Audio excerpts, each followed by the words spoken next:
Relevant costing में general principles हमने discuss कर लिए थे, डेफिनेशन भी देखी थी, कुछ टर्म्स जो हैं उससे रिलेटेड उन पर बात हुई थी। आज हम एलिमेंट वाइज जो डाटा है उस पर बात करते हैं कि एलिमेंट वाइज अगर हम देखें तो कैसे रेलेवेंट कॉस्टिंग का डिसीजन लिया जाएगा। सिनेरियो पहले थोड़ा ध्यान में रख लें कि हमें एक डिसीजन लेना है। प्रॉब्ली हम सिंपल डिसीजन, एक प्राइसिंग डिसीजन की बात करते हैं। ये डाइस हम बना के सेल करते हैं। हमें एक कस्टमर ने अप्रोच किया इस डाइस की प्राइस के लिए, तो प्राइस का डिसीजन लेने के लिए हमारा जो बेस वैल्यू है दैट इज द कॉस्ट। और चूंकि हम डिसीजन लेना चाह रहे हैं तो relevant cost should be considered. तो हमने इस डाइस की कॉस्टिंग करनी है। हम जानना चाहते हैं ये डाइस की रेलेवेंट कॉस्ट क्या है, तो हमें उसके एलिमेंट वाइज इसका एनालिसिस करना पड़ेगा। हम एलिमेंट्स देखेंगे, मटेरियल है, लेबर है, ओवरहेड्स हैं, वन बाय वन तमाम एलिमेंट्स को हम कंसिडर करेंगे और उसमें से रेलेवेंट कंपोनेंट्स आइडेंटिफाई करेंगे। तो सबसे पहले मटेरियल की अगर बात करें तो हमें देखना है कि जो मटेरियल इस डाइस को बनाने में इस्तेमाल होने का, क्या वो मटेरियल हमारे पास स्टॉक में एग्जिस्ट करता है। If the answer is no, हम कैलकुलेट क्या करने जा रहे हैं, रिपीट, एलिमेंट मटेरियल की कॉस्ट जो इस डाइस को बनाने में लगेगी। जितने मटेरियल लगेंगे उन सब पे वन बाय वन यही ट्री का टेस्ट लगेगा। लेकिन फिलहाल हम अज्यूम करते हैं हम एक ही मटेरियल की बात कर रहे हैं, that is this wooden sheet. तो हमने कहा जी नहीं जी, ये स्टॉक में तो हमारे पास नहीं है। जो मटेरियल हमारे कस्टमर के ऑर्डर में इस्तेमाल होने हैं, जिसकी हम प्राइसिंग करने जा रहे हैं, वो मटेरियल हमारे पास स्टॉक में नहीं है। तो इसका मतलब अगर हम उस कस्टमर का ऑर्डर एक्सेप्ट करेंगे then will have to buy that material. So relevant cost will be the current market price. तो भाई जो जितने का ये मटेरियल आता है मार्केट से पता कर लो, that rate should be included in the cost. क्योंकि आपने अगर कस्टमर का ऑर्डर एक्सेप्ट किया then you will have to buy that material from the market. तो रिप्लेसमेंट कॉस्ट भी इसको कहा जाता है और करंट मार्केट प्राइस भी कहा जाता है, या अल्टरनेटिव टर्म्स हैं। अगर तो मटेरियल स्टॉक में नहीं है तो सिंपल रूल है, बाजार में जितने का मिलता है उतनी कॉस्ट डाल दीजिए। हमें फर्दर इन्वेस्टिगेशन की जरूरत पड़ती है जब मटेरियल हमारे पास स्टॉक में हो। हम कहते हैं जी हाँ जी, इस डाइस को बनाने में जो मटेरियल लगना है वो हमारे पास ऑलरेडी स्टॉक में पड़ा हुआ है।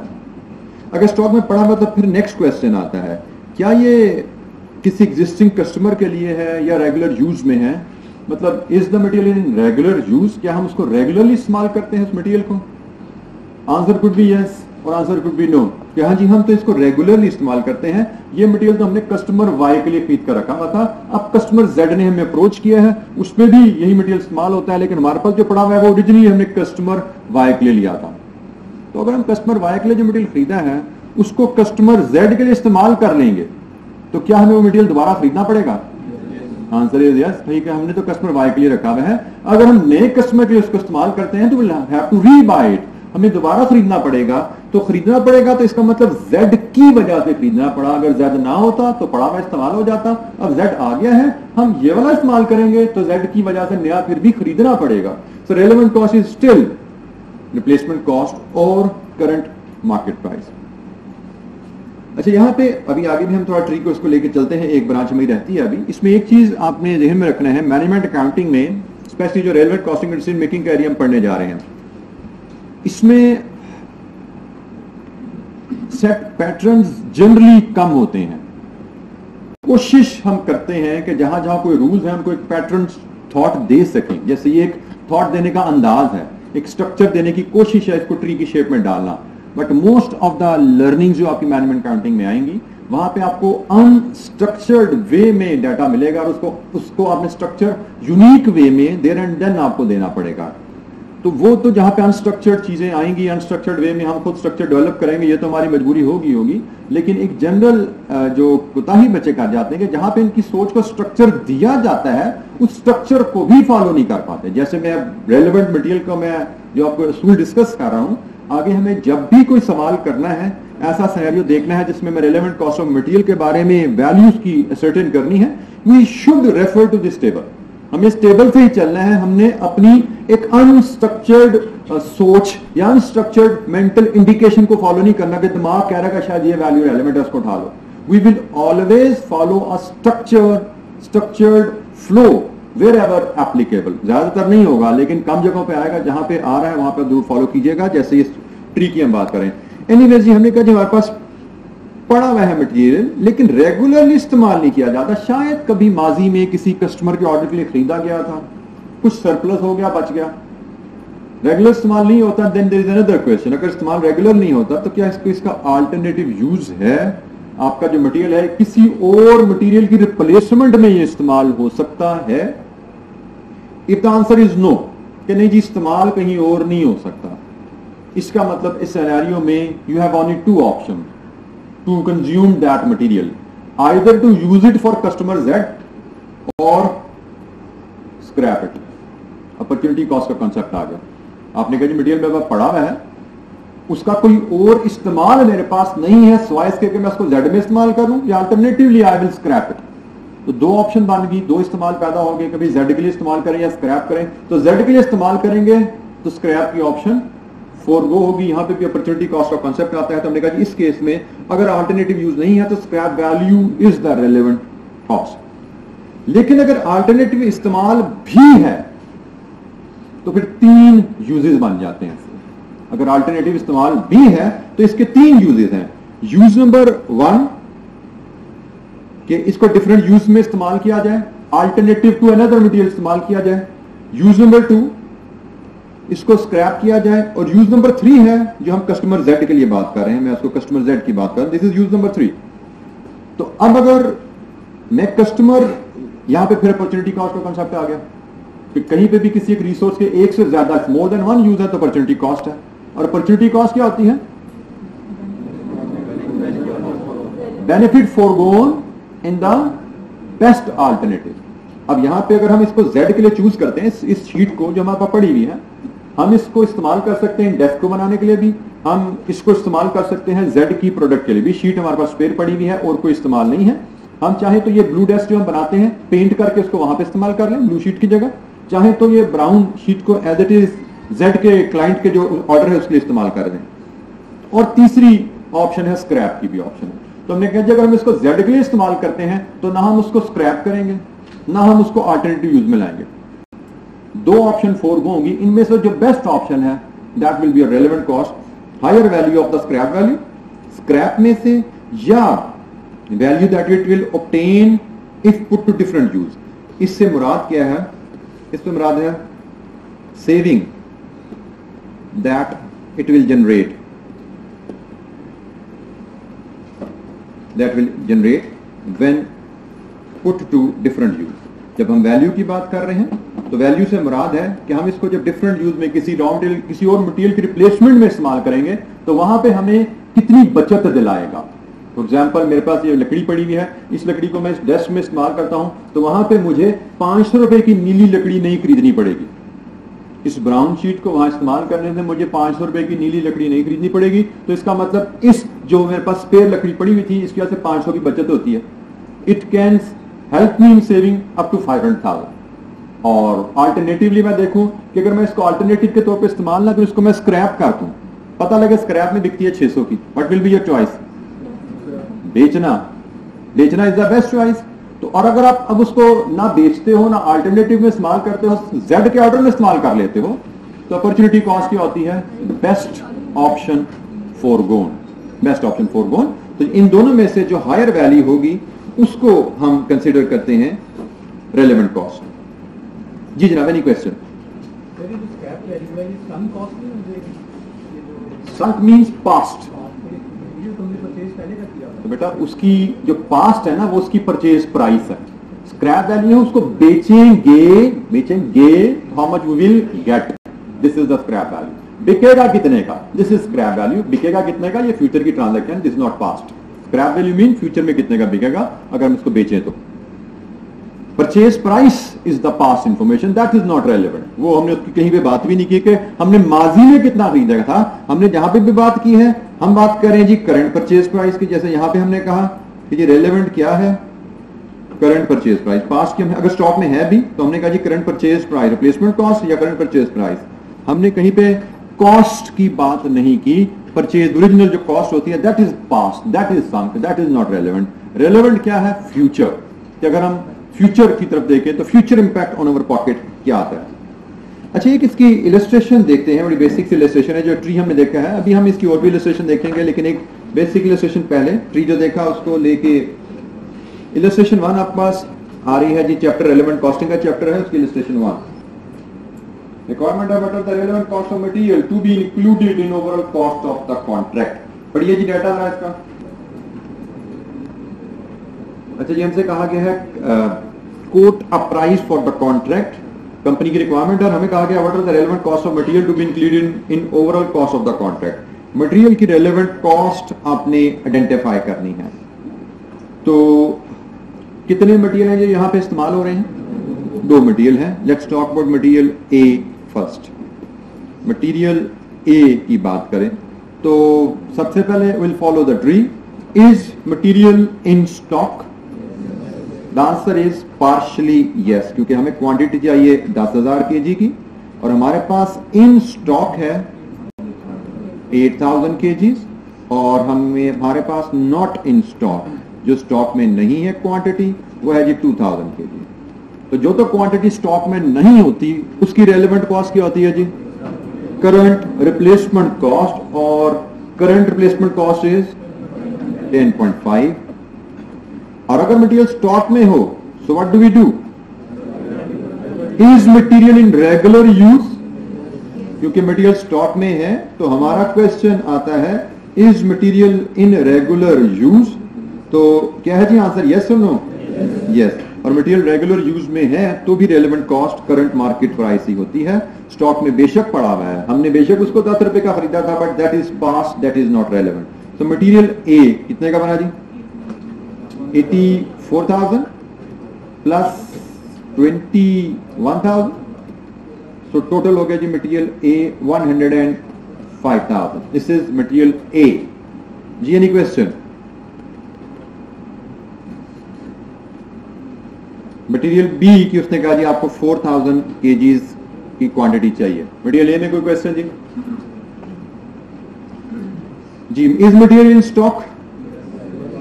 The answer is partially yes, कुछ स्टॉक में है और कुछ स्टॉक में नहीं है। तो स्टॉक में कितना है जी मटेरियल? 3,000, और जो स्टॉक में नहीं है मतलब 1000 में खरीदना पड़ेगा, because we need 4,000 kg in total. तो जो तो स्टॉक में नहीं है उसका मामला तो बड़ा क्लियर है, it will be at current purchase price which is 12। और जो स्टॉक में है is it in regular use? No. The 3,000 was originally cost 15,000, not relevant, and have a scrap value of 5,000, so 5,000 is relevant। Regular use में नहीं है, alternative use का जिक्र नहीं है, इसका मतलब हम अज्यूम करते हैं there is no alternative use. Regular use में भी नहीं है, अल्टरनेटिव यूज भी नहीं है, तो relevant cost is the scrap value 5,000 and 12,000, ये आपका बना जी 17,000। And total cost of relevant cost of material इस ऑर्डर की, relevant cost of material it is 122,000 जी जनाब। Any question? मटेरियल के एक ट्री हमारा भी अप्लाई नहीं हुआ, वो जहां पे अल्टरनेटिव यूज भी आता है, आगे चल के मजीद एग्जांपल्स आएंगे जिसपे हम उस पर भी बात करेंगे। यहां तक कोई सवाल नहीं? मटेरियल की रेलेवेंट कॉस्ट कैसे आइडेंटिफाई की जाए किसी भी ऑर्डर के लिए? We will follow the tree as discussed। अच्छी तरह सा इंट्रोडक्शन लेबर से भी लेते हैं, उसके बाद फिर हम मजीद 2-3 एग्जांपल्स करेंगे, कुछ लेबर की और कुछ कंप्रीहेंसिव एग्जांपल जिनमें मटेरियल लेबर भी इस्तेमाल दोबारा उस पर बात आएगी। अच्छा, लेबर के लिए रेलेवेंट कॉस्ट की आइडेंटिफिकेशन के लिए सबसे पहली चीज जो जरूरी होती है कि आप डिफरेंशिएट कर सकें कि आपने अपने कॉन्ट्रैक्ट में जिसकी आप प्राइसिंग करने जा रहे हो उसमें जो लेबर इस्तेमाल करनी है वो परमानेंट है या टेम्परेरी है। लेबर परमानेंट इस्तेमाल होगी आपके कॉन्ट्रैक्ट में जिसकी प्राइसिंग करनी है, जिसकी कॉस्टिंग देखना चाह रहे हो, या टेम्परेरी होगी। परमानेंट और टेम्परेरी लेबर की डिफरेंशिएशन की जाती है on the basis of payment terms. अगर आपकी payment term is linked to period तो हम उसको परमानेंट लेबर कंसिडर करेंगे। आपको लेबर की कॉस्ट एस्टिमेशन के लिए आपको लेबर की एंगेजमेंट टर्म्स बताई जाएंगी। At time examiner is not explicit कि लेबर इज परमानेंट और temporary, you have to ascertain it from the payment terms. तो उसके लिए इंडिकेशन आपको जैसे मैंने बताई कि अगर आपकी payment terms is linked to the period not the activity तो हम उसको परमानेंट लेबर सवर करते हैं। जैसे ये पर मंथ है, it is irrespective of the work whether we get any work done और not. This is per week, again linked to period, nothing no link to the working. अब यहां पे लिंक टाइम से जरूर है, working से जरूर है, बट गारंटीड पेमेंट आ गई, मतलब काम हो या ना हो 30 घंटे की पेमेंट करनी ही करनी, तो it also comes under the umbrella of permanent labour, क्योंकि टाइम तो उसने पर आवर जरूर दिया, लेकिन जब गारंटीड पेमेंट 30 आवर्स की दे दी, इसका मतलब काम नहीं भी है तो 30 आवर की पेमेंट करनी है, तो ये परमानेंट लेबर बन जाती है। परमानेंट लेबर से मुराद है जिसकी पेमेंट टर्म, जो उसकी जो रेम्युनरेशन है, that is linked to the time rather than work, period rather than working. और टेम्परेरी लेबर जैसे यहां पे क्लियर है, पर आवर रेट है या पर यूनिट रेट है, जितना काम उतनी पेमेंट। अगर ऐसा केस है तो हम उसको टेम्परेरी लेबर लेते हैं। और अगर क्वेश्चन साइलेंट हो तो जनरली हमारी अजम्पशन होगी साइलेंट के बारे में आपने ख्याल रखना है। क्वेश्चन से हमें इंडिकेशन नहीं मिल रही परमानेंट या टेम्परेरी की, तो हम उसको टेम्परेरी अज्यूम करेंगे, हम नोट लिख देंगे कि जी हमें इंडिकेशन हमें चाहिए इस information, it is not available, so we are assuming that labour is temporary. This is how we first of all we have to decide कि हम जिस कॉन्ट्रैक्ट की कॉस्टिंग करने जा रहे हैं, उस कॉन्ट्रैक्ट में जो लेबर एंगेज होनी है वो लेबर कौन सी होगी, परमानेंट होगी या टेम्परेरी होगी। उसके बाद जी ये हमारा ट्री है relevant cost of labour identify करने के लिए। अगर हमने जो रेलेवेंट कॉस्ट है, जो लेबर हमारी इस्तेमाल होनी है वो टेम्परेरी है, तो क्या फ्लो होगा हमारा डिसीजन सोच का, और अगर परमानेंट लेबर है तो हमारा सोच का फ्लो क्या होगा।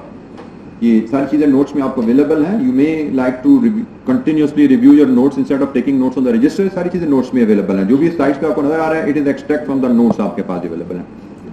अच्छा, टेम्परेरी लेबर में हमने कहा जी इस पे जो लेबर इस्तेमाल होनी है वो टेम्परेरी होगी। Then the question which we need to ask, जो टाइम हमें चाहिए can that time be hired, क्योंकि टेम्परेरी लेबर तो हम एंगेज ही तब करते हैं when we need it. Temporary labour का मतलब क्या है कि they are not permanent with us, we only engage them when we need them. So the question, हमने पता लगा जी टेम्परेरी लेबर से काम करवाना है, तो क्या लेबर के पास जो हम लेबर हायर करना चाहते हैं, इज दैट लेबर अवेलेबल, क्या उसके पास स्पेयर टाइम अवेलेबल है, can we hire additional time. If the answer is yes, the rule is very clear, cost of hiring. ठीक है जी, हमने काम करवाने के लिए लेबर हायर करनी है, उनको हायर करें, और हायर करने की जो तनख्वाह है that should be your relevant cost of the job. But if the answer is no, कि जी लेबर टेम्परेरी इसमें एंगेज होनी है बट एडिशनल टाइम अवेलेबल नहीं, प्रोबेबली वो लेबर हमारे पास कस्टमर वाई की प्रोडक्शन पे एंगेज्ड है, कस्टमर जी की प्रोडक्शन के लिए जब हम उनके पास जाते हैं टाइम वाई करने, तो दे से नो कि नहीं जी हम we are not willing to work extra, specialised labour है, मार्केट में और लोग भी अवेलेबल नहीं है, additional time cannot be hired. Now if we have to serve Z, customer Z, what option do we have? Labour को divert कर लें, दिस इज द ऑप्शन कि भाई लेबर मार्केट में लेबर मिल नहीं रही, हमारे पास जो बंदे बिजी हैं उनसे एडिशनल टाइम भी नहीं हम ले पा रहे, तो इसके बावजूद अगर हमने कस्टमर Z को एंटरटेन करना है तो only option we have to divert, उनसे कहें ये काम छोड़ें आप ये काम करें। This is the option that we may like to exercise. If this is the case, the relevant cost is their cost of hiring plus contribution lost, क्योंकि हम जब उस लेबर को वहां से हटाएंगे, उस लेबर को वहां से हटाएंगे तो अभी वो लेबर वहां से हमारे लिए एक सर्टेन अमाउंट जनरेट कर रही है। ठीक है जी, अभी वहां सपोज वो जो लेबर काम कर रही है वो जो प्रोडक्ट बनाती है, लेट्स अज्यूम वो 200 की बिकती है, 200 की वो प्रोडक्ट बिक रही है, उसमें से वेरिएबल कॉस्ट माइनस कर रहे हैं, वहां पे प्राइस उसकी 200 है, ये कस्टमर वाई की प्रोडक्ट में बात कर रहा हूं, प्राइस 200 है, मटेरियल उसका से 50 है, लेबर उसका से 40 है, और may be variable overhead may be 20 है, तो कंट्रीब्यूशन जो वहां से हम अर्न कर रहे हैं दैट इज 90। कंट्रीब्यूशन हमारी टर्म इस्तेमाल की जाती है sale price minus variable cost, contribution is sale price minus variable cost. तो हमने तमाम वेरिएबल कॉस्ट से लेस की तो हमें कंट्रीब्यूशन 90 का आ रहा है। अब मैं उस लेबर से कहूंगा भैया काम छोड़ो, जब उसने वो काम छोड़ा तो ये जो 90 मेरी पॉकेट में आ रहा था ये आना बंद हो गया, ऐसा ही है। सो उस लेबर से जब मैं डाइवर्ट करने की बात करता हूं तो पहला स्टेप क्या हुआ, मेरा कंट्रीब्यूशन लॉस आएगा कस्टमर वाई के ऑर्डर पे। अब मैं उस कस्टमर को लेके आता हूं, लेबर को लेके आता हूं, भाई आओ ये जेड के लिए टेबल बनाना है हमें, अब Z के लिए टेबल बनाना है तो मुझे Z से क्या क्या कमाना है, Z के ऑर्डर से कॉस्ट ऑफ हायरिंग भी कवर करनी है और जो 90 का नुकसान मेरा पिछले ऑर्डर में है वो भी कवर करना है। मुझे कस्टमर को डाइवर्ट करने में फायदा तभी है कि मुझे कस्टमर Z से लेबर के भी पैसे सारे निकले और कस्टमर Z से जो मेरा वहां पे कंट्रीब्यूशन का नुकसान हुआ वो भी इधर से पूरा हो, otherwise it's not worth diverting customer from Y to Z। इसलिए जब भी हम कस्टमर Z की रेलेवेंट कॉस्टिंग इस केस में करेंगे, relevant cost will be cost of hiring plus contribution lost. जब कस्टमर का लेबर, टेम्परेरी लेबर का additional time can not be hired, relevant cost will be cost of hiring plus contribution lost. जी any question? आपके साथी का question है कि अगर हम कस्टमर Y के ऑर्डर से लेबर को डाइवर्ट करते हैं Z की तरफ, तो मैंने जैसे कहा वहां पे जो कमाना था आपने, मतलब आपने शायद वो ऑर्डर सर्व नहीं किया, एक वो आपने लूज किया, दूसरा वो आपको कवर करना है सर, लेबर की कॉस्ट भी कवर करनी है, कंट्रीब्यूशन प्लस आपने जो लेबर कॉस्ट है वो that should be taken as the relevant cost. आपके साथी का कहना है कि भाई हम अगर डाइवर्ट करते हैं लेबर तो there may be certain penalties there. तो मैंने एक चीज मैंने कल आपसे कही थी बात कि you have to think commercial. आपको एक रेलेवेंट कॉस्टिंग की, रेलेवेंट कैश फ्लोज की एक स्वीपिंग सी स्टेटमेंट दे दी थी, any cash flow which arises as a result of decision is relevant। मतलब वो जो पेनल्टी आई है किस वजह से आई है, डाइवर्जन की वजह से आई है, that is relevant, that should be taken care in your costing of customer Z। जी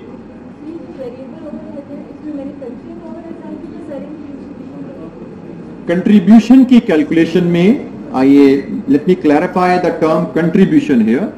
कंट्रीब्यूशन से मुराद होता है sale price minus variable cost, and when we say variable cost we means variable, all production and non-production variable cost।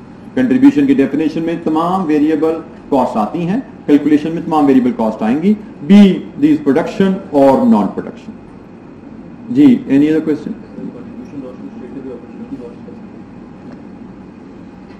Contribution loss को straight away opportunity cost कह सकते हैं।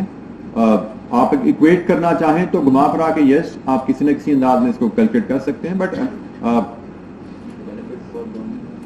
Resource की यूटिलाइजेशन से बेनिफिट फॉरगोन, रिसोर्स की utilisation से आप 90 कमा रहे थे, आप उस रिसोर्स को वहां पे लगाएं, 90 कमाने पे यहां पे लगाएं, यस करें, इस तरह इक्वेट कर सकते हैं इसको अपॉर्चुनिटी कॉस्ट से। 90 होगी या 200 होगी? Benefit forgone is 90। जी any other question on this temporary labour side?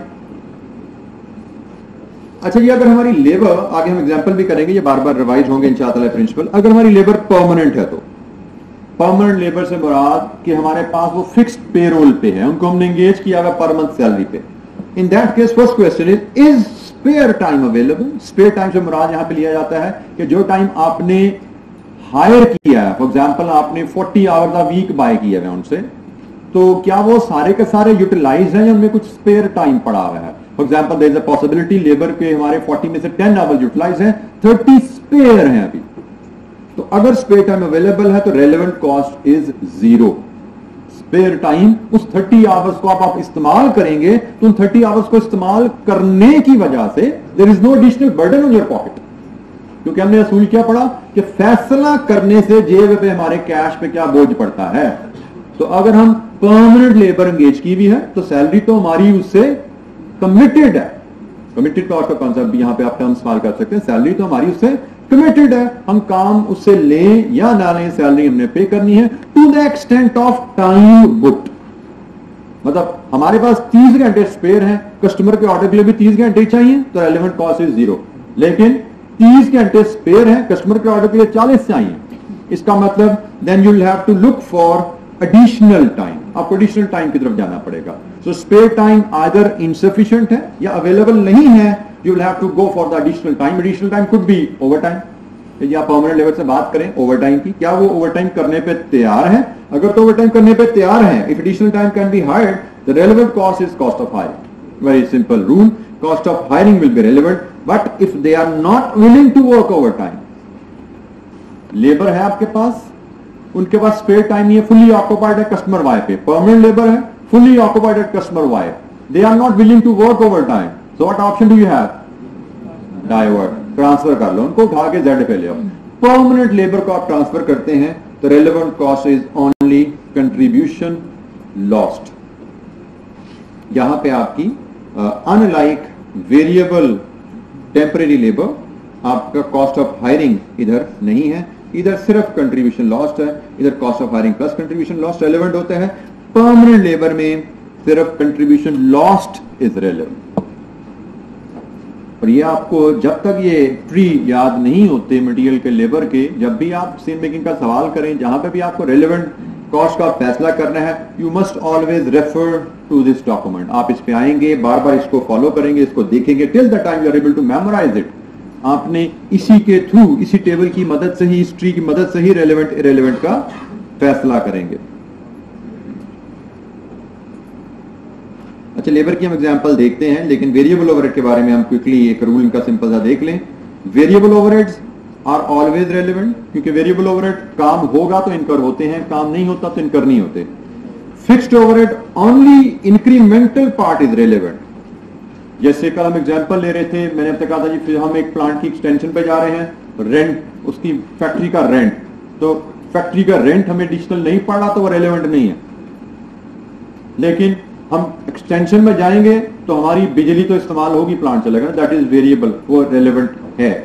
तो रेलेवेंट ओवर फिक्स्ड ओवरहेड जो होते हैं वो सिर्फ इंक्रीमेंटल रेलेवेंट होते हैं. इंक्रीमेंटल ओवरहेड्स के कंट्रेरी जो टर्म इस्तेमाल की जाती है वो होती है, जिसके कॉन्ट्रेरी टर्म जो है वो है एब्जॉर्ब, वो है जी अपोर्शन, वो है जी रिकवर्ड. ये तीन या इसके अलावा एक टर्म और भी आगे चल के अगर आएगी, इन तीनों में से ओवरहेड्स के फिक्स्ड ओवरहेड के साथ कोई भी टर्म इस्तेमाल की जाती है तो इसका मतलब फिक्स्ड ओवरहेड्स आर इररेलेवेंट. इसका मतलब है इन टर्म में से कोई भी टर्म फिक्स्ड ओवरहेड के साथ लगाई जाती है कि जी कस्टमर का आप ऑर्डर करेंगे तो उस ऑर्डर की वजह से फिक्स्ड ओवरहेड एब्जॉर्ब 500 रुपए होंगे. फिक्स्ड ओवरहेड एब्जॉर्ब का मतलब पुराने खर्चे की तकसीम. फिक्स्ड ओवर जैसे एब्जॉर्ब से मुराद किया है आपकी अंडरस्टैंडिंग के लिए कि जैसे हम बात कर रहे थे भाई एक फैक्ट्री आधे हॉल में चल रही है, दूसरे हॉल में एक और आधी फैक्ट्री लगाओगे तो किराया जो है अकाउंटिंग के पॉइंट ऑफ व्यू से दो फैक्ट्री में तकसीम हो जाएगा. इसको हम अपोर्शनमेंट या इसको हम एब्जॉर्प्शन भी कहते हैं. इसका एब्जॉर्प्शन का, अपोर्शनमेंट का हमारी जेब पे, कैश पे कोई असर नहीं आता. ये सिर्फ अकाउंटिंग तकसीम बदल गई है कि भाई किराया 50,000 है तो 25,000 दोनों मशीनों को डाल दो. बस ऐसा नहीं हुआ कि एक मशीन दूसरी मशीन आने की वजह से 25,000 का किराया हमारा बढ़ा है. किराया वहीं कमी है, एक मशीन पे 50,000 दे रहे थे, दूसरी मशीन लगा ली फिर भी 50,000 ही दे रहे हैं, बड़ा नहीं है किराया हमारा. ठीक है जी. तो ये एब्जॉर्प्शन का टर्म आ जाए, अपोर्शन का टर्म आ जाए, रिकवरी का टर्म आ जाए, इसका मतलब है फिक्स्ड ओवरहेड रेलेवेंट नहीं है. इंक्रीमेंटल का टर्म आता है या एट टाइम इसके अल्टरनेटिव के तौर पर स्पेसिफिक का टर्म अगर इस्तेमाल कर लेता है एग्जामिनर कि स्पेसिफिक फिक्स्ड ओवरहेड्स. स्पेसिफिक का मतलब उस जॉब की वजह से इनकर होने वाले ओवरहेड्स, तो ये ओवरहेड्स रेलेवेंट कहलाते हैं. सो लेबर का हमने रूल डिस्कस किया in the shape of tree. Overheads में it was very simple. Variable और फिक्स्ड ओवरहेड में हमने सिर्फ सिंपल डिफरेंशिएशन की है. वेरिएबल ओवरहेड्स क्या है? बिजली है आपकी जो एक्टिविटी से इनकर होते हैं. फिक्स्ड ओवरहेड क्या है? जिनका एक्टिविटी से कोई ताल्लुक नहीं है. Irrespective of volume of activity those will be incurred.